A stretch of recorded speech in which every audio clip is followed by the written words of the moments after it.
We had a Gemini day in the market today, and the market's not officially closed yet, so you'll see some movement up here. But we have a couple things happening today that I noticed as overall trends. Number one, we're just going to start with the bad news, is oil stocks are just getting murdered. We saw that from yesterday where the price of oil went negative.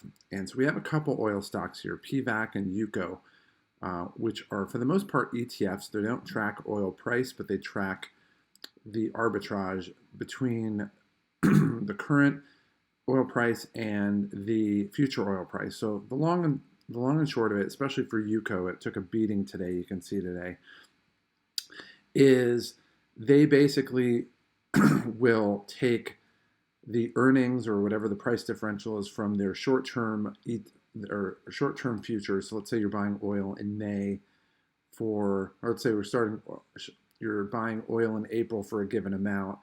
When that closes out and the final oil price comes out for delivery in April, they'll take that money and roll it into the price of May.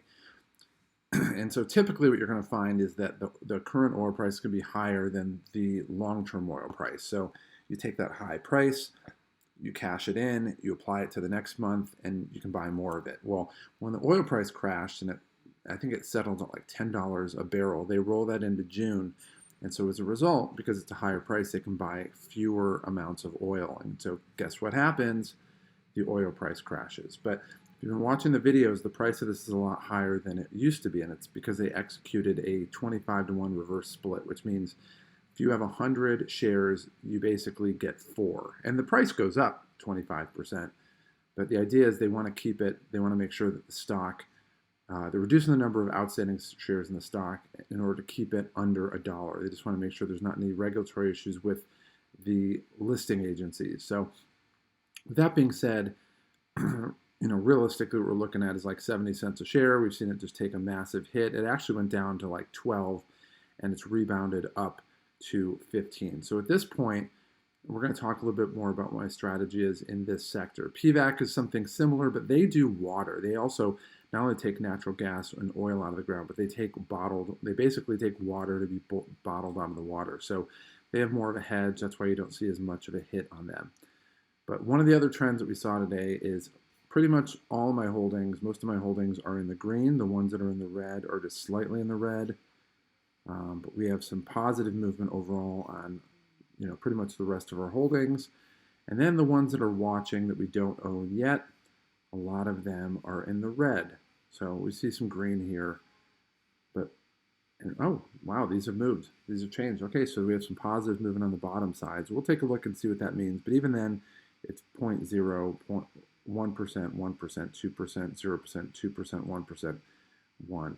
So I think that's a market rally at the end, but pretty much all these were in the red before.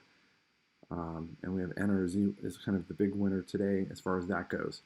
So we're going to go in, and this isn't officially 100% up to date, but the numbers will probably be a little bit higher for where the reality is, because we're now at 11%. And I think when I did this chart, it was at like 9.5%. So basically plugged it in at a given point in the day, plugged in the prices, moved it over here. We adjusted UCO's information, and I put red here just to signify oil. I'm gonna hold on that for now. We're pretty well leveraged on oil, and if it's gonna go up and we're gonna make money, I really don't think we have to put much into it. Although with this price crash for UCO, if we start to see people diving in the market, if it gets up to I would say if it gets up to 25, then I'll probably take a buy on it because our upside is still going to be insane. I'm not going to put $1 million in it, but I'll put a decent amount in it.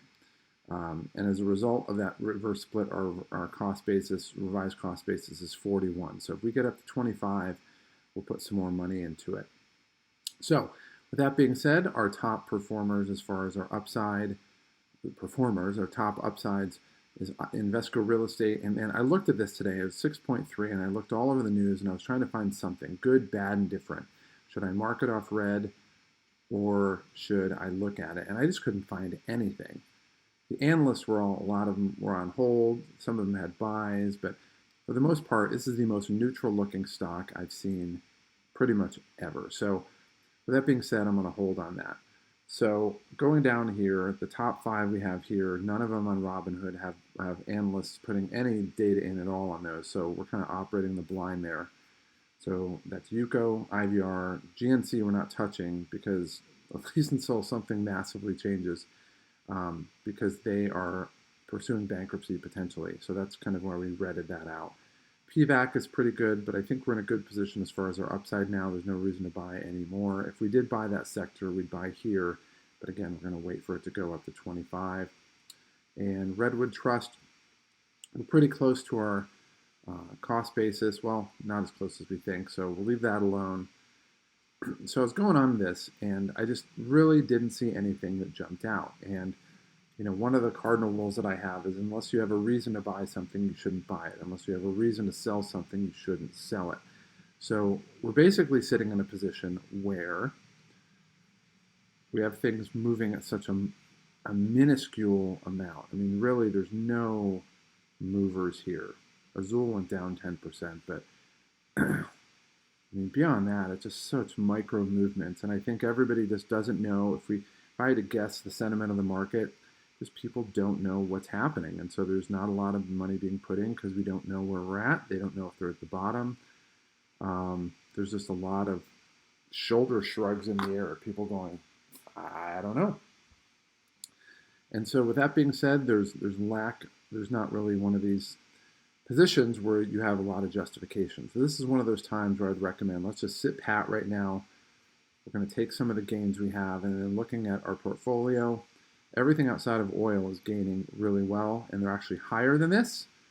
We'll see tomorrow as we open up, but this is reflecting about a 9% increase where we're sitting here at about 10.5% right here. So took a beating on this, but I told you all along this was a flyer. This was just, it was giving me an upside. We wanted to see where that was shaking out, and it took a beating. But at some point in time, just like every rubber band, it will come back, because when you have a low price in a given month and a higher price in a higher month, it's going to kill that stock. But at some point in time, you're going to see that reverse out, and the stock, I think, will come back to some degree. We'll see where it comes. Maybe it comes back a little. Maybe it comes back massively. It's tough to say at this point, but these are the ones that I'm willing to take a risk on. So this is the idea of hitting on a 14 or a 15 if you're playing blackjack. So beyond that, all the other sectors are doing really, really well. And considering the negative sentiment, we looked at the Dow today, and the Dow is down, well, it's only 500 now. It was down like 700 before. I mean, nobody's really making a ton of money on these days. These are the days where you want to see if there's any particular good upside possibilities. You want to get some indicator that people are moving into these, or some fundamentals that we're looking at. SSL, for example, I looked at that, and these are the ones that basically do, this is a South African national gas company, and their stock went up a little bit today because they are selling a stake in some of their infrastructure in the U.S. So, and with that, when you look at the oil industry in the U.S., they're not going to be shutting down production because, well, if they shut down production, it's really, really difficult to uncap those wells and to restart production. It's really expensive, and at this point, they're just going to minimize production as much as possible. But for something like this where they're doing infrastructure, it's a big blind spot, so I'm not touching any of that. The only other thing that I was looking at potentially was Every, and this was the casino operator, the people that do ATM machines. It still has a 100% buy rate, but it's only at 3.7. We'll see. I'm still keeping my eye on this one as a possibility just because the buy rate was so good. Menlo has another good one at 88, but the problem is they had one of their drugs. They took a big hit because one of their drugs failed, or not failed, but they didn't pass a phase 3 study, and they had to scrap the study. So that's why you saw that even on my radar to begin with. So I'll keep an eye on that as that goes on, but today's a full hold day. We'll just wait. This is a long-term process. Some people were thinking it was going to be a V recovery, which is still possible, but considering there's so many unknowns, it's more likely instead of being a V recovery, it's going to be a U recovery. And I think right now we're at the bottom of the U. We're going to see this flattening going on right now. And then at some point, I don't know if it's going to be 9 months from now, 3 months from now, 3 days from now, you're going to start to see it go up. But especially with the oil industry where there's so little demand because everybody's at home. And they had this one guy on TV whose car wouldn't even start because the gasoline started to coagulate because he hadn't even used it in forever. Um, until some of those fundamentals change, and I think we're going to be in a pretty stagnant point, which is fine. It's better not to make a movement. We have some great cost bases that we're looking at right here.